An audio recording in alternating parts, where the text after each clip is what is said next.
देखो बच्चों, पिछले वीडियो में आपका फर्स्ट चैप्टर हमने लिया था रेशनल नंबर, जिसमें मैंने आप लोगों को कुछ बेसिक चीजें बताई थी, रेशनल नंबर के बारे में बताया था। और बच्चों उसमें अब हमें आगे एक्सरसाइज सॉल्व करना है। एक बार फिर से रेशनल नंबर बच्चों, रेशनल नंबर तुम्हें क्या बताया बच्चों कि the number which can be written in the form of p upon q, that is known as rational number. और इसकी कंडीशन क्या है, q is not equal to 0 बच्चों। जैसे 1/2, 2/3, ये मैंने पहले बताया तुम लोगों को, दीज आर रेशनल नंबर्स। ये पॉजिटिव भी हो सकती है, निगेटिव भी हो सकती है। इसी प्रकार if any number is divided by 0 then बच्चों दीज आर नो। देखो बच्चों ये ध्यान रहे कि अगर इनको 0 से डिवाइड किया गया तो फिर ये क्या बन जाती है, ये क्या हो जाती है बच्चों, नॉट डिफाइंड हो जाती है। क्या हो जाती है, नॉट डिफाइंड। ओके, तो ध्यान रहे बच्चों, अगर 1 से डिवाइड करोगे और किसी नंबर में अगर दो 0 में किसी नंबर का डिवाइड करो तो वो 0 ही रहता है, बस ये ध्यान रखना। 0 का किसी नंबर में डिवाइड करो that is not defined. Okay, और यदि 0 is divided by any other number then you always get here 0। तो ये रहा थोड़ा रेशनल नंबर के बारे में जानकारी बच्चों। अब आते हैं सीधा एक्सरसाइज स्टार्ट करते हैं बच्चों। योर फर्स्ट क्वेश्चन इज बच्चों, you have to simplify -2/3 into 3/5 plus 5/2 minus 3/5 into 1/6। बच्चों अब हमें इसमें प्रॉपर्टी मानो अप्लाई करना है और इनको सॉल्व करना बच्चों। तो जब आप सॉल्यूशन करोगे, और स्वाभाविक बच्चों मैंने यहाँ आप लोगों को यहाँ 3 प्रॉपर्टीज बताई थी। मैंने बताया था कम्यूटेटिव प्रॉपर्टी, एसोसिएटिव प्रॉपर्टी और डिस्ट्रीब्यूटिव प्रॉपर्टी बच्चों। अब बच्चों इसमें जब हम प्रॉपर्टी अप्लाई करेंगे तो कैसे अप्लाई करते हैं आप देखिए, सॉल्यूशन कैसे करेंगे। -2/3 इंटू 3/5 प्लस 5/2 माइनस 3/5 इंटू 1/6। अच्छा बच्चों, जब मैंने इसमें 2 नंबर्स की प्रॉपर्टी एक्सप्लेन की थी कि a प्लस बी है तो आप कैसे लिख देते हैं, b प्लस a। बच्चों यहाँ पर देखो नंबर अगर आप अलग से देखो गौर से, टर्म में इंटू से अलग नहीं होते, टर्म प्लस और माइनस से अलग होते बच्चों।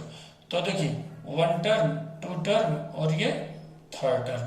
तो बच्चों एक काम करते हैं, टर्म को जैसे ही चेंज कर देंगे, आगे पीछे करेंगे हम, इसके सामने ही बच्चों प्रॉपर्टी तभी लगेगी जब आप इसके सामने चेंज करिए। तो -2/3 इंटू 3/5 माइनस 3/5 इंटू 1/6 और प्लस 5/2। बच्चों ये हमने यूज करी है बच्चों बाय बच्चों क्या, कम्यूटेटिव। देखो बच्चों क्या प्रॉपर्टी का नाम था, कम्यूटेटिव। उसको क्या बोलते हैं, कम्यूटेटिविटी। अब इसको ये पूरा ना लिख के कम्यूटेटिव प्रॉपर्टी की बजाय ये लिख दो बाय कम्यूटेटिविटी। अब बच्चों अब आप यहां देखिए 3/5 देखो बच्चों this number is common in these 2 terms. तो बच्चों जो नंबर कॉमन है उसको हम क्या करते हैं, कॉमन ले लेते हैं बच्चों। अगर हम इसको गौर तुम देखो कॉमन ले लें 3/5 को, तो यहाँ क्या होगा 3/5 बच्चों यदि हम इन दोनों में कॉमन ले लेते हैं, इस टर्म में और इस टर्म में, तो यू हैव गॉट हियर -2/3। और बच्चों यदि इसमें -3/5 कॉमन लें तो ये माइनस तो रहेगा minus, and you have got 1/6 and you have got 5/2। बच्चों इस प्रॉपर्टी को हम बोलते हैं क्या, बोलो बाय क्या बोले बच्चों, डिस्ट्रीब्यूटिव। देखो ये बेटी, इस प्रॉपर्टी को बोलते हैं डिस्ट्रीब्यूटिविटी। ये प्रॉपर्टी हमने यहां अप्लाई कर दी, डिस्ट्रीब्यूटिव प्रॉपर्टी इसी को बोलते हैं। ओके बच्चों अब आप देखिए गौर से, अब बोर्ड मास का रूल सिंपल होता है कि आपको पहले क्या सॉल्व करना बच्चों, ब्रैकेट। तो 3/5 और ब्रैकेट में आपने बच्चों एलसीएम लिया, कितना आया 6। तो 3 2 6, 2 2 4 minus you have got 1 here and plus 5/2 बच्चों 3/5 एंड देखो इंटू -5/6। अब बच्चों प्लस 5/2। अब बोर्ड मास का रूल पहले क्या कहता है कि आपको पहले क्या सॉल्व करना है, मल्टीप्लिकेशन। आप बच्चों 3 से 3 2 कैंसिल कर दीजिए, 5 से 5 कैंसिल कर दीजिए। अब now you have got here -1/2 plus 5/2। बच्चों चाहो आप यही डायरेक्टली आप कॉमन ले लीजिए, वो एलसीएम ले लीजिए 2 -1 + 5 and you have got 4/2 and final answer 2. That is the solution of the given question. अब बच्चों अब आप देखेंगे नेक्स्ट, ये बच्चों अब नेक्स्ट क्वेश्चन हम देखते हैं। नेक्स्ट क्वेश्चन बच्चों क्या है हमारे पास? नेक्स्ट क्वेश्चन बच्चों आपको निकालना है एडिटिव इनवर्स। क्या बच्चों? Additive inverse. सबसे पहले बच्चों देखते हैं एडिटिव इनवर्स क्या होता है। अच्छे ढंग से देखो बच्चों, एडिटिव इनवर्स क्या होता है बच्चों। बच्चों यदि एडिटिव इनवर्स का सिंपल सा मतलब है कि कोई भी नंबर यदि आपके पास दिए है, आप उस नंबर के सेम अमाउंट में लेकिन डिफरेंट नेचर में यदि उसको आप प्लस कर दें तो आपका सम क्या होगा? 0 होगा। एग्जाम्पल के लिए हमने लिया +5 नंबर है। यदि बच्चों सेम अमाउंट का मतलब हुआ 5 लेकिन नेचर इन डिफरेंट यानी -5। अब बच्चों यदि एक नंबर आपका 5 है और यहाँ -5 है, अब तुम देखो दोनों को प्लस करो, 5 + -5 तो then you will get here 0। तो बच्चों ये होता है बच्चों एडिटिव इनवर्स, जहां यदि सेम नंबर को लेकिन उसके डिफरेंट नेचर में उसके साथ ऐड करने से यदि रिजल्ट आपको 0 मिलता है तो that is known as additive inverse. तो यदि इसको सहज तरीके से यदि हम समझें या लिखें तो सबसे आसान तरीका होगा कि पॉजिटिव का एडिटिव इनवर्स नेगेटिव और नेगेटिव का पॉजिटिव। तो बड़ा सिंपल सा बच्चों। अब अगर मान लो आपके पास कोई गिवन नंबर है 2/8, आपको इसका एडिटिव इनवर्स निकालना है। एडिटिव इनवर्स यदि आपको इसका चाहिए, सबसे अच्छा तरीका बच्चों एडिटिव इनवर्स निकालने का, वैसे तो आप नंबर के पहले माइनस यूज कर लो, माइनस साइन यूज करो। माइनस क्यों बच्चों? कहीं भी माइनस साइन ऐसा होता है जो गिवन नंबर है उसके नेचर को चेंज कर देता है। पूछे कैसे? यदि ये पॉजिटिव है माइनस का मल्टीप्लाई करोगे तो ये क्या हो जाएगा? निगेटिव। और यदि ये निगेटिव है और माइनस का मल्टीप्लाई करोगे तो क्या हो जाएगा? पॉजिटिव। यानी निश्चित रूप से माइनस साइन जो होता है वो नंबर का नेचर चेंज कर देता है। ठीक, अगर पॉजिटिव है तो निगेटिव और निगेटिव है तो पॉजिटिव। यही रीजन है, सबसे अच्छा तरीका हमने ये ढूंढा। तो ये क्या बन जाएगा? -2/8। अब समझना, अगर यही नंबर माइनस की है, -2/8 है, तो बच्चों माइनस यदि आप इसके बाद रखेंगे तो क्या हो जाएगा? 2/8। तो हुआ ना, पॉजिटिव से निगेटिव और निगेटिव टू पॉजिटिव। दिए बच्चों क्या है? Additive inverse. Okay, and now third question बच्चों आपके कोर्स में दिया हुआ है। Now you have to verify minus x = x for x = 11/15। बच्चों this number is given. Okay, और इसके द्वारा हमें ये वैल्यू प्रूव करना है। जबकि बच्चों वैल्यू तो बड़ी सिंपल सी बात है, माइनस इंटू माइनस कर दोगे प्लस। लेकिन अब इसको सॉल्व करना है क्योंकि वेरीफाई करने के लिए दिया है, तो फिर वेरीफाई जब करते हैं तो उसका प्रोसेस थोड़ा सा चेंज होता है बच्चों। अब हम प्रोसेस, अगर हम पूरा प्रोसेस लिखे बच्चों तो कैसे लिखते हैं इसका तरीका, अगर हम इसको वेरीफाई करें तो इसको किस प्रकार से बच्चों करेंगे, देखिएगा और से इसको कैसे करते हैं। सबसे पहले बच्चों लिखते हैं कि नाउ we have x = 11/15। अब बच्चों गौर से देखो, यदि हम बात करें एडिटिव इनवर्स की तो पहले हम इसका एडिटिव इनवर्स निकालते हैं। तो बच्चों तो क्या लिखते हैं कि एडिटिव इनवर्स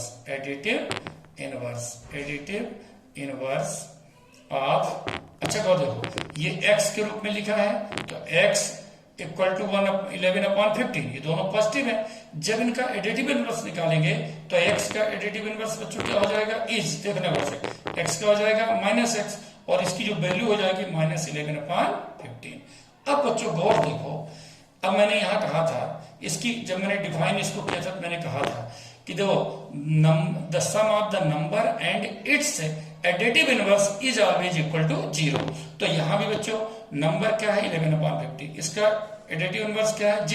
तो बच्चों अब यहां पर हम गौर से लिखेंगे सच दैट 11/15 माइनस, वैसे प्लस के बाद माइनस करो या डायरेक्टली माइनस कर दो, कोई फर्क नहीं पड़ता, y = 0। बोलो कोई डाउट? अब बच्चों यही सेम इक्वलिटी हम x की वैल्यू के रूप में लिखते हैं। तो बल्कि अगर आपको लैंग्वेज और पूरा प्रोसेस को इंक्रीज करना है, एक्सटेंड करना है, तो इंक्रीज नहीं, एक्सटेंड शब्द कहिए, एक्सटेंड करना है तो आप इसको एक्सटेंड कर सकते हैं। तो क्या लिखें बच्चों? द सेम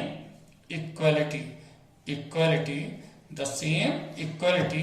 दो बच्चों, अब हम पहले वेरिएबल से करते हैं, तो x minus x equal to 0, और उसी रूप में हम इसको लिखें तो 11/15 minus 11/15 equal to 0।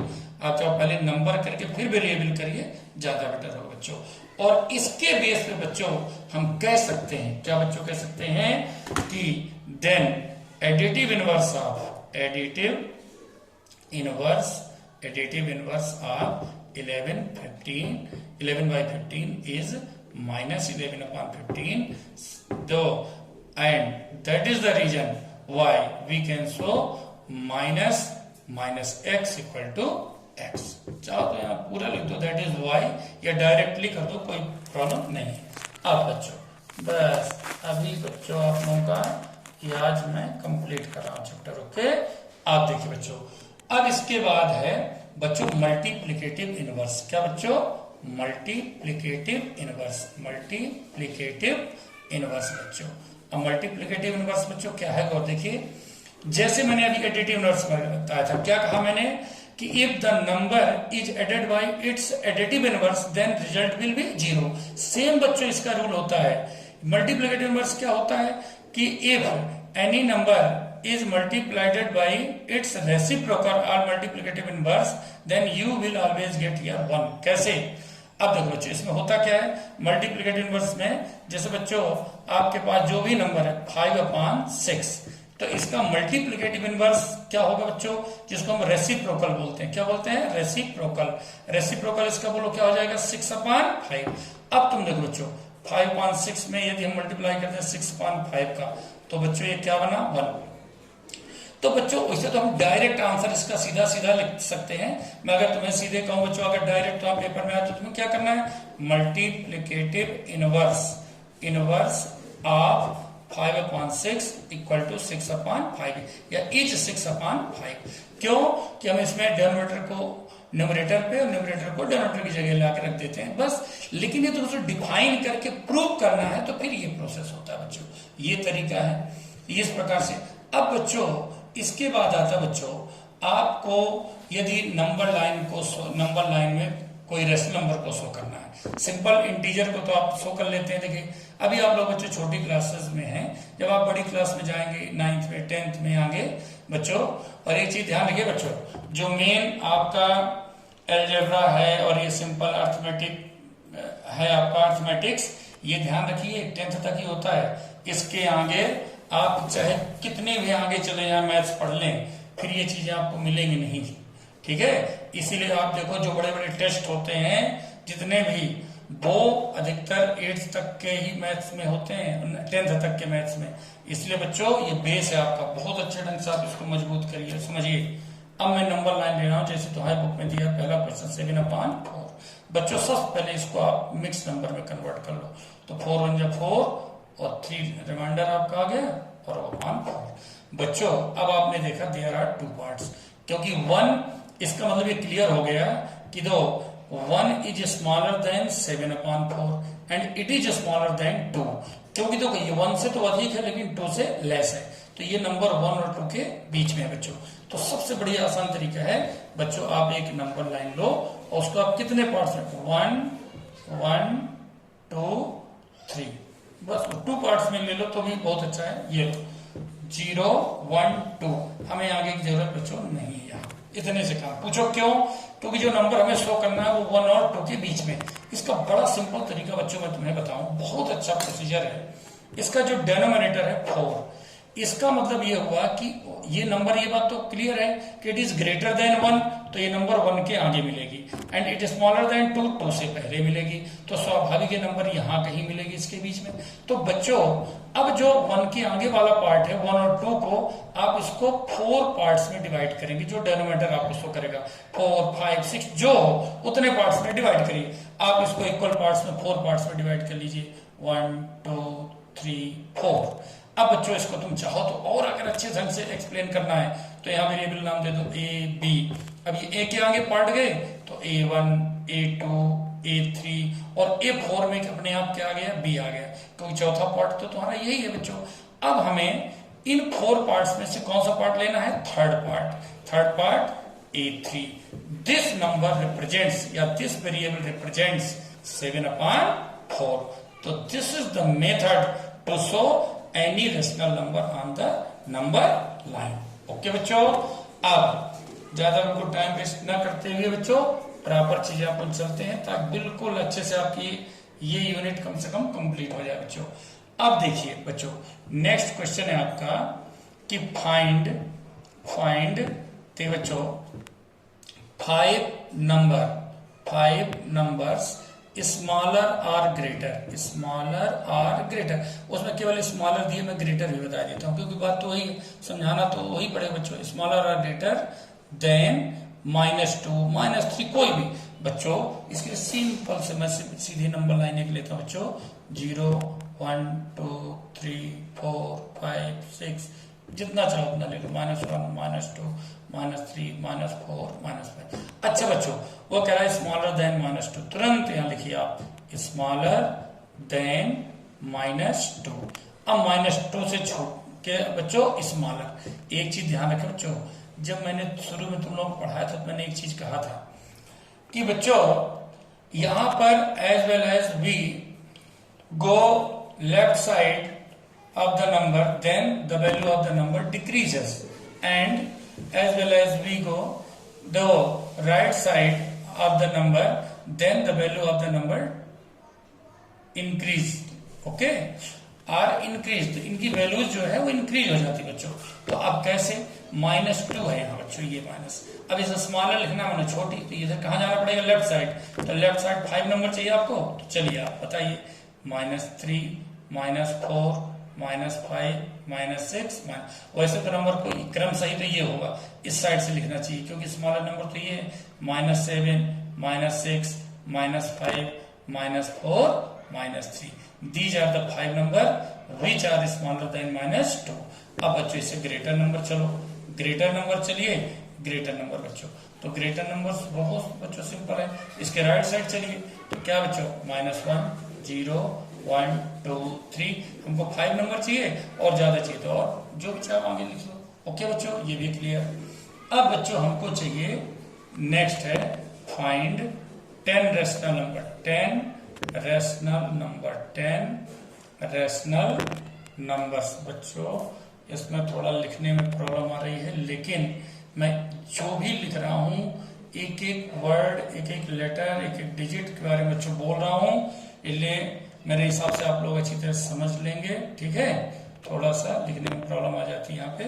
Find 10 numbers between बच्चों -2/5 एंड 1/2, कुछ नहीं बच्चों, सीधे इनका एलसीएम लो, ठीक है। और ये लास्ट क्वेश्चन बच्चों आपका ये लो बच्चों, इनका एलसीएम लिया कितना आपका आया 10। अब बच्चों इसका 2 का मल्टीप्लाई करिए 4 और 5 का मल्टीप्लाई करिए 5। अच्छा बच्चों गौर देखो, ये नंबर लाइन को यूज कर लो, ऊपर नंबर लाइन है आपकी, देखो +5 ये है और -4 चाहिए। अब बताइए बच्चों इनके बीच में कितने नंबर है, 1 2 3 4 5 6 7 8। आपको नंबर कितनी चाहिए 10 और आपको नंबर मिल कितनी गई 8। मतलब बच्चों सबसे सिंपल तरीका, अगर हम 2/2 का मल्टीप्लाई कर दें, आपको देखो 2 4 जा 8 और 2 5 जा 10 और नीचे 2 10 जा 12। अब बच्चों देखो गौर से, और अच्छे से अगर क्लियर इसको करना चाहते हो तो जो ये क्लियर हो गया बच्चों, दो 7 8 9 और 10 इधर चले जाओ माइनस। अब देखो ये -8 और ये 10। अब इनके बीच में आपको 10 नंबर जो भी चाहिए आप यहाँ पर 10 नंबर आप ले सकते हैं, और बस ये ध्यान रहे सबके डिनोमिनेटर में आप क्या पुट करेंगे 20। और नंबर -8 और 10 ये बच्चों -8 है नंबर लाइन में और ये 10 है, और ये इनके बीच की नंबर है, नंबर यही रहेंगे, सबका डिनोमिनेटर आप करें 20। बच्चों अच्छे से आप करिए, थैंक्स। कोई प्रॉब्लम हो नेक्स्ट टाइम।